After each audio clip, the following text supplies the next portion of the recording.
Okay, a little follow-up. Got some Teflon PTFE plumber's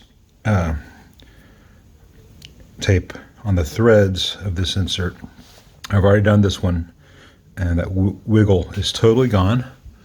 So I put this one into, it's just got a 1.5 layers, so it's not a ton of tape, because if you get too much, it'll just push up, and the thing won't actually do any good. It'll just, all the excess will squeeze out. So this just seals the gap between the threads of the post and the thread receivers on the insert. And doing this will take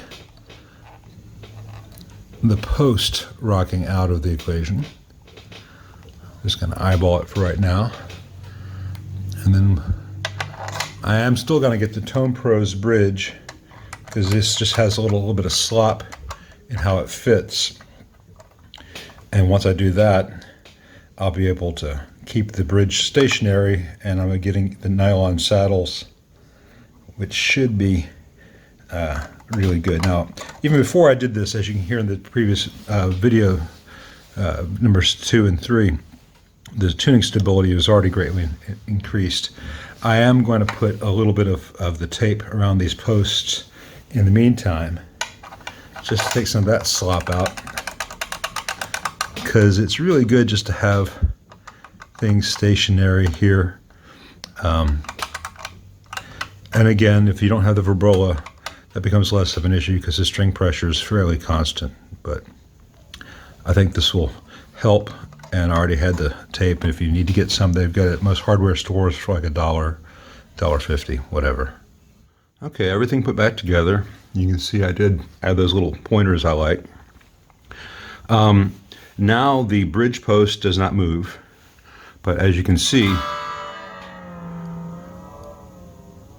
while the bridge post does not move, the bridge does move on the posts because of that slop they have. I tried to put some tape on those posts to help that, but the tape just pushed down, didn't help. And you can hear a little squeak there. That's where it's binding a little bit on the saddles.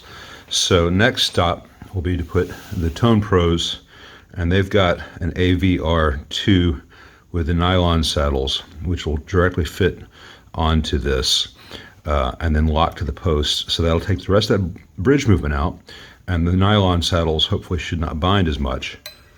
Though the tuning stability is great. If you listen to the third video in this series, those guitars were tuned at the beginning of recording and not retuned throughout. So this SG does stay in tune very well, even with bar use and lots of bends. And once everything is done, I'll show a couple considerations on bending strings with the vibrola. It's a little bit harder because when you really bend, the vibrola dips a little bit, but that happens with the Strats as well. But just a further thing to be aware of. But I expect that the nylon Tone Pros with locking will take care of the rest of that. Worst comes to worst, you can also get the Tone Pros with roller saddles, which should definitely take the binding out. But I find that's another layer of mechanical complexity, and you have more places where vibration can be dampened. I've not used one. They may be fantastic, but it is a consideration. As simple as you can get away with is usually better.